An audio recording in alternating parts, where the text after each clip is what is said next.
Hey guys, and welcome to Tnashi's Movie Corner. And for today's horror movie review, I will be reviewing Let Me In, which came out in 2010 and was directed by Matt Reeves and stars Cody Smith McPhee, Chloe Grace Moretz, and Richard Jenkins. So, Let Me In is based off of I believe it's a Swedish film, Let the Right One In, which came out in 2008. And essentially, it's also from a novel. And so this was the American kind of remake of it. And Matt Reeves was the director of Cloverfield, and Chloe Grace Moretz was in Kick-Ass, and then you had Cody Smith McPhee, which was in The Road. So, in any case, in this movie, you have Cody's character Owen, and he's a bit of a troubled boy, gets bullied and what have you. His parents are going through a divorce and everything, and he encounters this girl named Abby, who's played by Chloe Grace Moretz, who kind of moves in into the building next door, and they start to have a friendship or whatever that blossoms into something more. And at the same time, you have these murders that are taking place. And clearly from the title, Let Me In, I don't think I'd have to explain it to you, but it is a vampire film. And this is one of the movies that I did go ahead and buy on Blu-ray. I had seen it once or what have you, but I've decided to go and buy a lot of these movies on Blu-ray. And one of the I'm just going to read you a quote here. The best American horror film in the last 20 years. And apparently that was quoted from Stephen King, who said that. So it's pretty big praise. I'm going to say up front, obviously, I enjoyed this movie. I think it's a really good movie.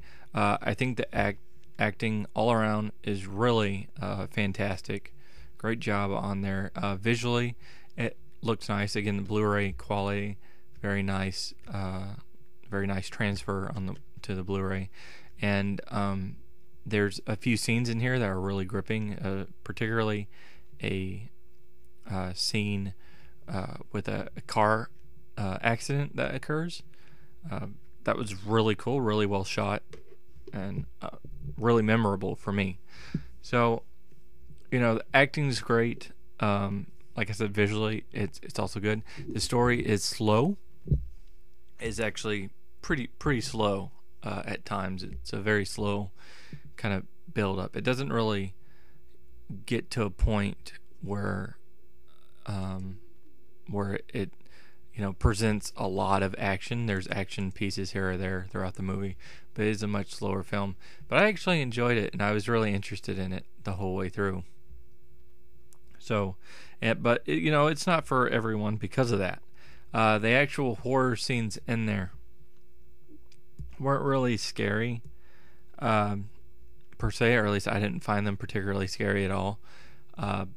It was more to do with the characters and the story itself than it was the scare moments, and there weren't that many scare moments to begin with, and when there were, they didn't particularly hit for me. It was just more interesting than anything.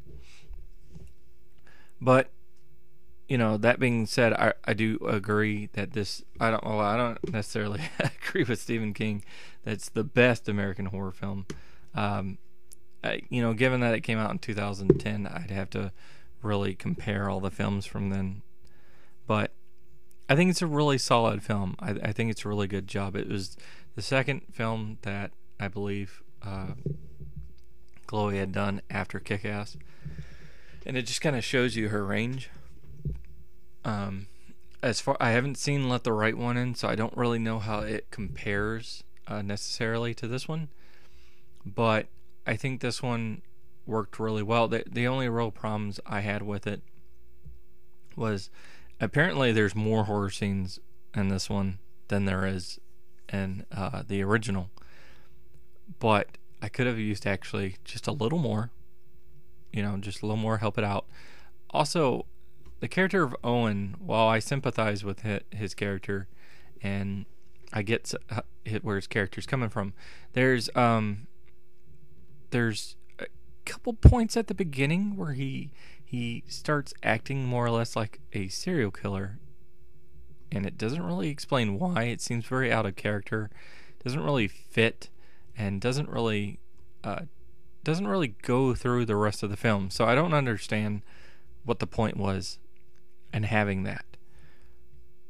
But aside from that, aside from the fact that I would have liked some more horror elements to it, the CG on it does take me out a little bit, because up until a certain point it just seems very realistic, and the CG throws that off. Maybe because of how the CG was done at the time, I don't know. It reminds me of a few other horror films that have done the same type of CG, and I don't necessarily like the CG in any of those films, where that kind of awkward movement that you get with a creature or with a monster.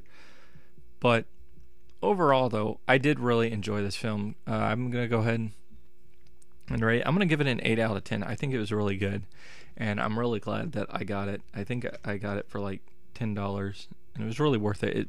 It's a smaller cast, but I think they all did an excellent job. I think the story was really good. I could have used a few more moments here or there, and there's a few character moments I don't necessarily understand why they were there, and like I said, the CG. But overall, I think it's really good. I recommend you watch it. And if you've seen this one, or if you've seen Let the Right One In, go ahead and let me know down in the comments what you think about it. Anyway, guys, so that'll wrap this up. I appreciate you guys watching. Hopefully you enjoyed this. Click that like button, share this video, and subscribe to my channel if you haven't. I will continue doing horror movies for this month. So I appreciate you guys watching, and until next time, peace.